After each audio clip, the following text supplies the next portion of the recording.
Assalamualaikum warahmatullahi wabarakatuh. Waalaikumsalam warahmatullahi wabarakatuh. Tuh kan hari jalan. Alhamdulillahilladzi anzala sakinata fi qulubil mu'minin liyazdadu imanan ma'a imanihim. Wassalatu wassalamu ala sayyidil mursalin Sayyidina Muhammadin Sallallahu alaihi wasallam. wa ala alihi wa ashabihi ajma'in, amma ba'd. Faqad qala Allah Ta'ala fi kitabihil karim wa huwa asdaqul qailin. A'udzu billahi minasy syaithanir rajim. Bismillahirrahmanirrahim. Qul innal mauta alladzi tafirruna minhu fa innahu mulaqikum thumma turadduna ila alimil ghaibi wasyahadah fayunabbi'ukum bima kuntum ta'malun. Qala Rasulullah sallallahu alaihi wasallam, kafa bil mauti wa'izan, kafa bil yaqini ghina, kafa bil ibadati syughlan. Sadaqallahul azim wa sadaqa rasuluhun nabiyyul habibul karim. Wa nahnu ala dzalika minasy syahidin wa syakirin. Walhamdulillahi rabbil alamin. Terima kasih kepada pembawa acara Ustadz Amil Mustomiyahnya. Pak Amil, ketemu lagi kita Pak Amil. Yang terhormat dan sama-sama kita hormati keluarga besar Sohibul Musibah. Dalam hal ini diwakili oleh Bapak Hasanuddin. Kalau saya di sana manggilnya Bang Acung. Dengan seluruh keluarga besar yang ada di sini, yang mohon maaf saya tidak bisa sebutkan satu persatu, namun tidak mengurangi rasa hormat dan takzim saya. Yang saya hormati para kiai, para hujat, para tuan-tuan guru yang hadir pada malam hari ini. Khusus yang terhormat guru kita Ustadz Asep Suwardi yang tadi sudah memimpin untuk kita hadiah puji, tahlil, tahmid, zikir, sholawat, dan doa. Mudah-mudahan apa yang tadi kita hajatkan, munajatkan, panjatkan doa dikabul Allah Subhanahu wa ta'ala. Haji Muhammad Roib yang terhormat dan para asatidz, tuan-tuan guru, mohon maaf saya tidak absen satu persatu dan juga tidak bermaksud untuk tidak menghargai dan menghormati. Yang sama-sama kita hormati aparatur pemerintahan desa, dalam hal ini desa Cidokom. Alhamdulillah di tengah-tengah kita hadir Kepala Desa Cidokom, Bapak Lurah Sain Saputra SE. Kita doakan semoga Pak Lurah Allah selalu sehatkan, panjangkan umurnya, dan Allah mudahkan semua urusan-urusannya. Amin ya Allah ya Rabbal. Aparatur Pemdes yang lain, mungkin ada di sini ketua RW-nya, ketua RT-nya, kadusnya, dan terus staf-staf yang ada. Yang itu mohon maaf saya tidak bisa absen satu persatu. Jamaah takziah terkhusus dari Desa Warijaya ini yang dipimpin oleh Ustadz Sudirman yang tadi sudah membawakan doa untuk kita, dan juga jamaah dari perbatasan Desa Pedurenan ya mungkin juga ada, dan jamaah takziah kaum muslimin wal muslimat yang insya Allah malam hari ini kita semua senantiasa dalam rahmat dan lindungan Allah Subhanahu wa ta'ala. Amin ya Allah. Ucapan kalimat syukurlah yang pantas kita untaikan di malam hari yang penuh berkah ini. Kenapa? Adanya kita di sini ini adalah semua semata-mata karena nikmat Allah Subhanahu wa ta'ala. Amin. Allah berikan kita nikmat taufik, Allah berikan kita nikmat hidayah, Allah berikan kita nikmat iman, nikmat Islam, nikmat ukhuwah. Allah berikan kita nikmat sehat dan panjang umur, sehingga tidak semua orang ada di tempat ini. Betul? Di RW berapa ini? RW 6 berapa warganya, berapa kakaknya? Berapa? Ada berapa? Hampir 500. Di sini yang hadir berapa orang? Ada 200 mah ya gitu ya. Alhamdulillah. Artinya apa? Kita yang berada di sini adalah hamba-hamba Allah pilihan. Yang Allah izinkan kita malam hari ini bermuajahah. Malam hari ini kita bisa bersilaturahmi, kita bisa litolabil ilmi bersama-sama, dan terkhusus kita bisa mendoakan orang tua kita, yaitu almarhum Bapak Nosan bin Bapak Soleh yang Allah panggil 6 hari yang lalu.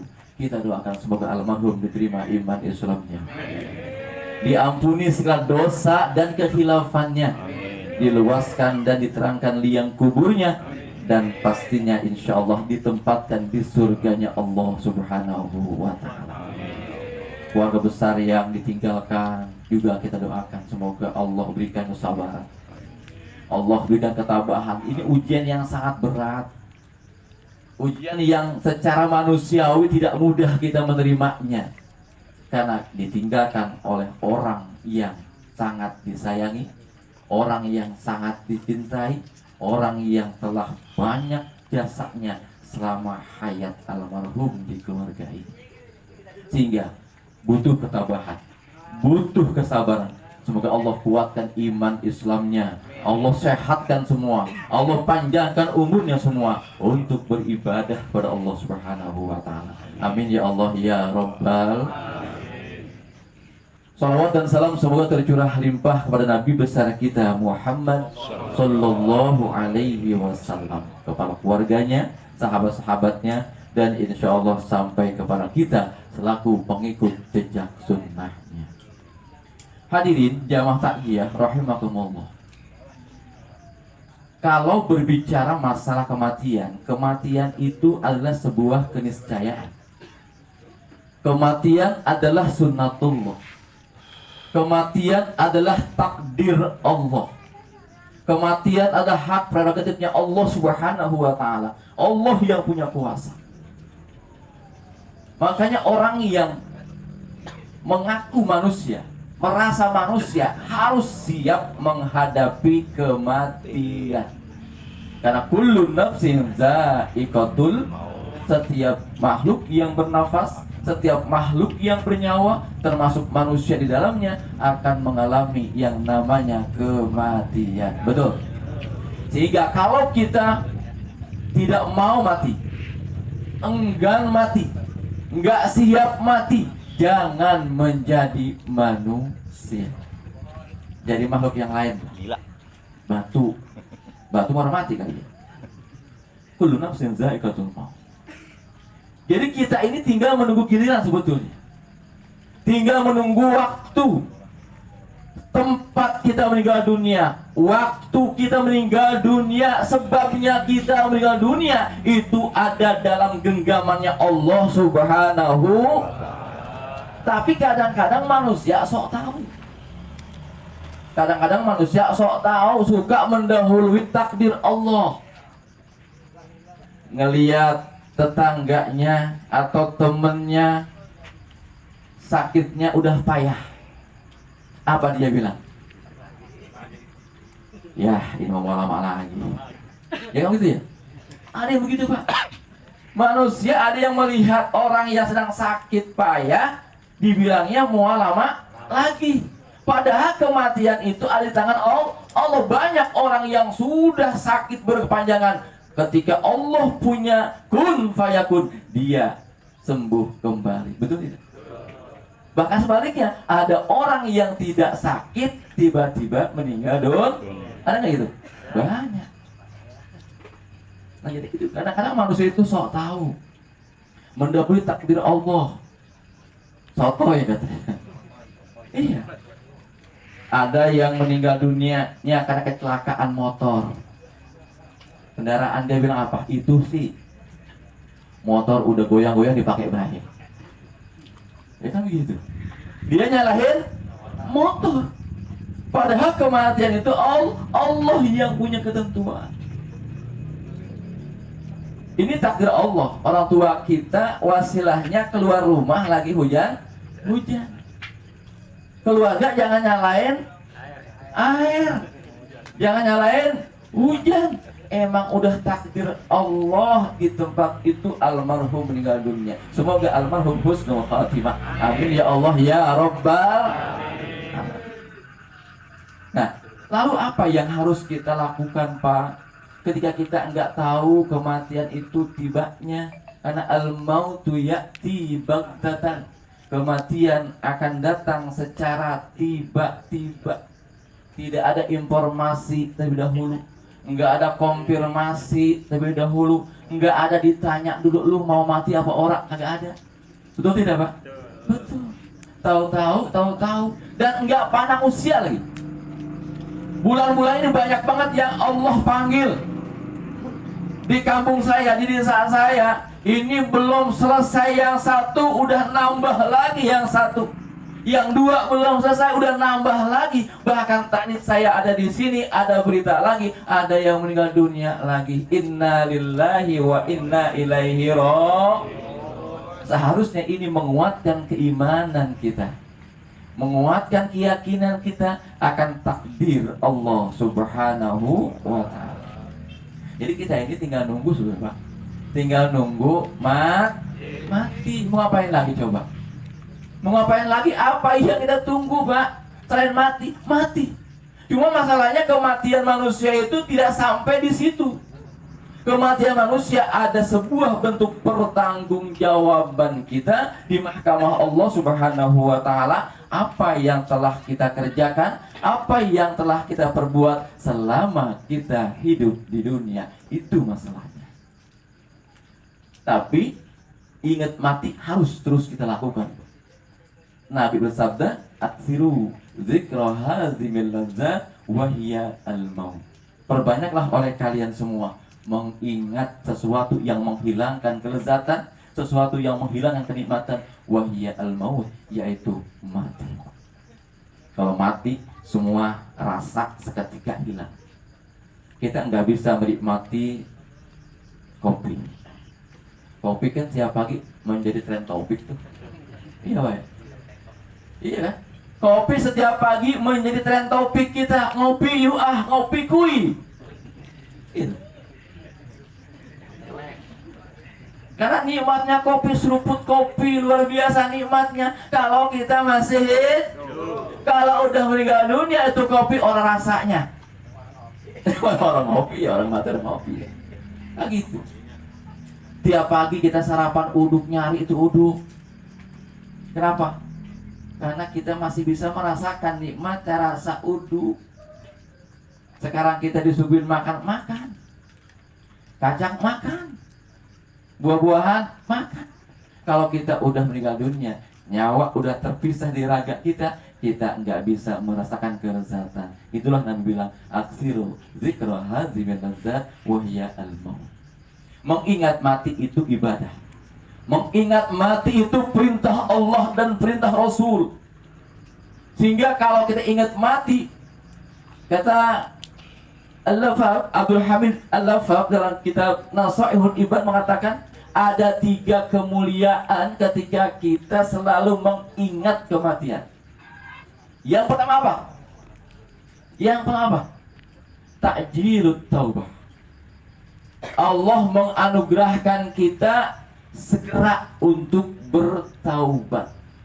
Indah rasanya, enak rasanya ketika kita dicabut nyawanya oleh Allah, kita dalam keadaan bertaubat dan taubat kita diterima oleh Allah Subhanahu wa ta'ala. Itu bisa dipastikan husnul khatimah atas rahmat Allah.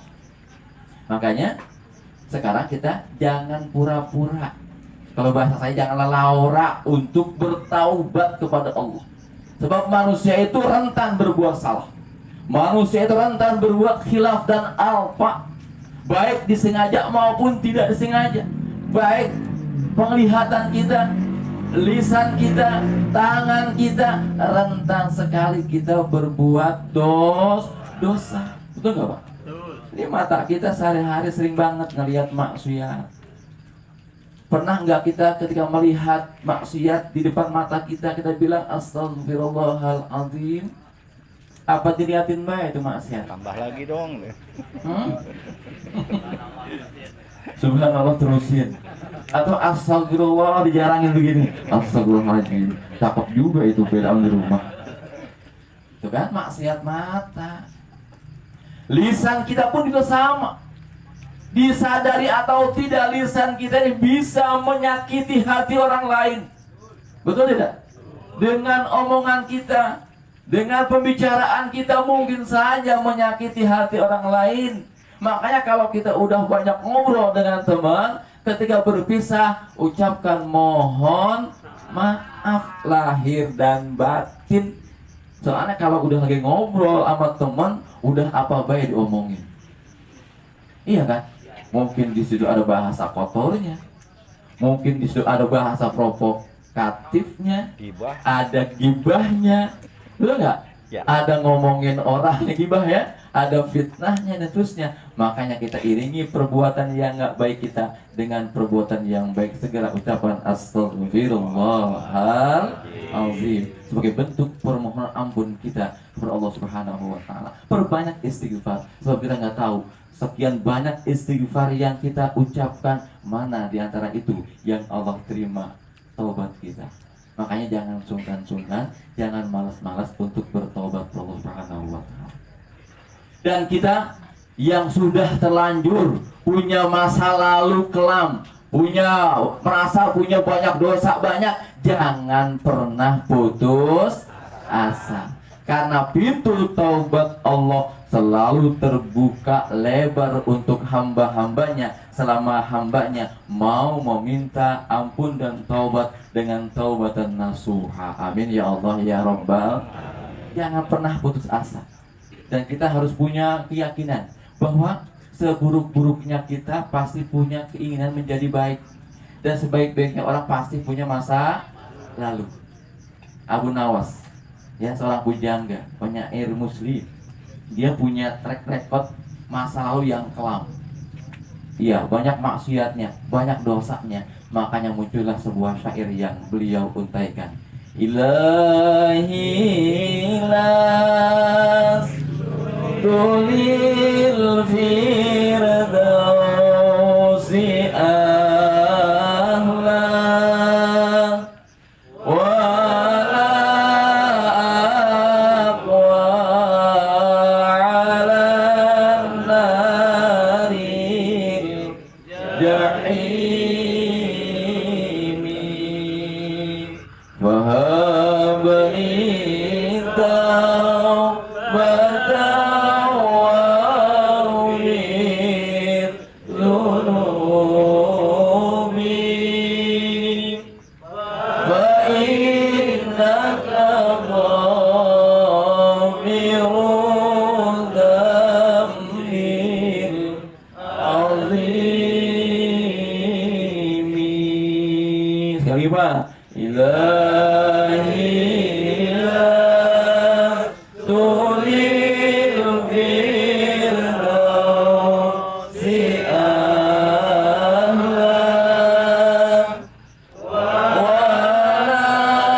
syair itu jadikan inspirasi kita, motivasi kita untuk selalu memohon ampun kepada Allah Subhanahu wa Ta'ala atas khilaf, alfa, dan dosa yang kita lakukan.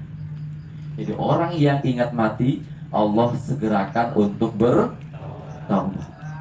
Orang yang gak ingat mati, Allah biarin dia dalam kenistaan dosa. Nauzubillah. Allah biarin dia dalam kemaksiatan, tahu-tahu meninggal dunia menjadi su'ul khotimah. Na'udzubillah. Maka yuk sama-sama kita ingat mati. Yang kedua apa? Wa qana'atul hu. Orang yang mengingat mati, Allah cukupkan hatinya menerima legowo atas pemberian Allah Subhanahu, sehingga muncul rasa syukur dalam dirinya. Insya Allah kalau syukur sudah tertanam dalam jiwa kita, Allah akan terus tambahkan nikmat-nikmatnya kepada kita. La in syakartum la azidannakum wa la in kafartum inna azabi lasyadid. Jadi kalau kita ingin terus berkah kehidupan kita, tambahin rasa syukurnya. Hilangkan hubud dunia yang melupakan akhirat. Jadi dalam hidup ini kita harus berimbang. Ya, dunia kita jalanin, akhirat harus lebih kita jalanin. Kenapa? Sebab dunia ini hanya sementara. Dunia ini hanya sebatas jembatan. Yang namanya jembatan kita akan stay, nggak akan lama stay di situ. Hanya sementara, hanya bersinggah saja untuk melanjutkan perjalanan yang lebih jauh dan lebih lama, yaitu kehidupan akhirat. Yang ketiga, ketika kita ingat mati, Allah kasih kita kemuliaan dengan wanasyatul ibadah, dengan giat dan rajin dalam beribadah kepada Allah Subhanahu. Nggak tahu rasanya sekarang udah mau pergantian tahun. Kayaknya cepet banget ya, cepet banget. Waktu terus berputar, waktu terus bergulir. Tahu-tahu usia kita semakin bertambah, tahu-tahu udah tua. Kalau udah tua biasanya apa? Deket ke mati. Walaupun mati itu tidak harus usia tua. Yang muda juga banyak yang udah meninggal duluan. Makanya yang muda jangan sombong dengan kemudaannya. Kenapa? Belum tentu usianya sampai ke usia tua. Yang tua ya harus sadar diri atuh. Udah tua, udah deket ke mati. Jangan maksiat mulu.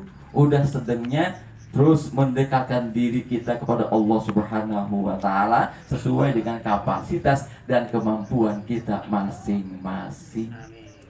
Jangan udah tua kerjaannya maksiat mulu, dosa mulu gitu ya, main judi mulu, nekek botol mulu gitu. Ada apa yang begitu masih? Jadi orang ada di sini, di mana tahu gitu ya. Di sini mah nggak ada mana orang ada kan? Gitu. Jadi wanasyatu ibadah, giat kita dalam beribadah, terutama sholat kita, Pak. Bab sholat itu adalah ibadah yang pertama kali nanti Allah akan hisab. Makanya koreksi diri kita, sholat kita sejauh ini, apakah sholat kita udah benar atau belum? Sholat 5 waktunya udah kita kerjakan atau belum dengan istiqomah? Bab ada orang yang sholatnya cuma setahun sekali. Betul tidak? Ada gitu? Mana orangnya? Ya, ada orang yang sholatnya setahun. Coba kita lihat Masjid Nurul Yakin. Kalau lebaran, amat punduran kayaknya itu ya. Iya, banyak amat dia. Tapi ketika sholat subuh nih sekarang, besok dibagi, lihat tidak? Ada 2 bagi semua ya. Yang lain kemana? Mungkin ada yang kayak gitu, yang sholatnya setahun. Ada yang sholatnya Jumatan doang, seminggu sekali. Ada yang begitu? Ada yang sholat 5 waktunya belum lengkap, cuma 2 waktu, 3 waktu, 4 waktu, bahkan ada yang 1 waktu doang, maghrib doang. Ada begitu? Jadi manusia itu banyak lalainya, Pak. Manusia banyak lalainya. Padahal untuk berkomunikasi dengan Allah cukup waktu 5 menit saja. 5 menit waktu yang singkat, Pak, ketimbang kita main handphone. Coba main WhatsApp, main HP sekarang ya kan? ML. Ya, ML. Nah, coba nggak ada yang cuma 5 menit. Ada yang bermenit-menit, ada yang berjam-jam, ada dari pagi hayu itu. Ya, ada yang slot tuh. Ada yang slot. Ada slot tuh sate. Judi online ya? Ya. Aduh ya Allah ya Rob, banyak kejadian, ya enak banget memang minjem, kebelit. Hati-hati, ya. Ini kan salah satu bahaya media komunikasi dan teknologi. Walaupun banyak juga manfaatnya gitu. Tergantung kebijakan dan kedewasaan manusianya dalam menyikapi kemajuan teknologi gitu. Ya, sholatnya yuk sama-sama kita perbaiki. Sholatnya kita perbaiki. Yang udah 5 waktu sholatnya jangan bangga, weh gua dong keren. Udah 5 waktu nggak pernah bolong. Cek khusyuknya, khusyuk belum. Jadi cuman menggugurkan kewajiban doang akhirnya kan gitu. Yang penting gua udah asar, gua udah maghrib, udah subuh, udah isya dan seterusnya. Tapi hanya sebatas menggugurkan kewajiban, nikmatnya sholat, manfaatnya sholat, ya, kehusuannya sholat belum didapatkan. Kita biasa khusyuknya pas takbir doang. Allahu Akbar, ingat Allah. Udah kesuruhnya ingat apa tahu? Iya, ingat kerjaan, ingat apa ayam belum panen, Dompet orang isinya. ingat belum ngarit, ingat dompetnya Allah kosong. Ingat ya ada, ya Allah. Ada apa? Ya rasain aja dah. Kalau kita sholat begitu tuh, ada yang datang di pikiran kita, di benak kita, akhirnya apa? Rokaat sampai lupa. Ini gua sholat udah berapa rakaat tadi ya gitu, ya kan? Maghrib 3 lupa dia, kan gitu. 4 rakaat isya lupa berapa rakaat udah dikerjain kan gitu. Itu berarti nilai sholat kita belum sempurna. Jadi yang sudah sempurna waktu sholatnya, sempurnakan dengan kehusuan sholatnya, sehingga kita bisa merasakan nikmatnya berhubungan, berkomunikasi pada Allah Subhanahu wa Ta'ala. Allah yang maha menguasai diri kita. Allah lah yang punya wewenang untuk memasukkan kita ke dalam surganya. Kalau kita ngandelin amal kita, Pak, masuk surga, aduh deh berat dah. Ya tadi gitu, sholatnya aja bentang-bentong pengen masuk surga. Sodakohnya masih palah pilih. Ya coba dah ayo. Kalau sodakoh nih, ya dilamarnya pengen kantong yang mana? Ini yang kecilan dikit gitu kan. Jadi pilih yang kecilan nominalnya gitu kan. Yang putih kemana-mana yang itu nama di dalam tuh gitu. Jadi masih hitung-hitungan kepada Allah Subhanahu wa Ta'ala. Padahal yang ngasih rezeki itu adalah Allah Subhanahu wa Ta'ala. Jadi tugas kita sekarang adalah bagaimana kita bisa menyiapkan diri kita untuk membawa bekal sebaik-baiknya menghadap Allah Subhanahu wa Ta'ala dengan berbuat amal soleh. Tidak bijak kalau mengamak udah nanti ya. Mohon maaf lahir batin. Billahi taufiq wal hidayah. Wassalamualaikum warahmatullahi wabarakatuh.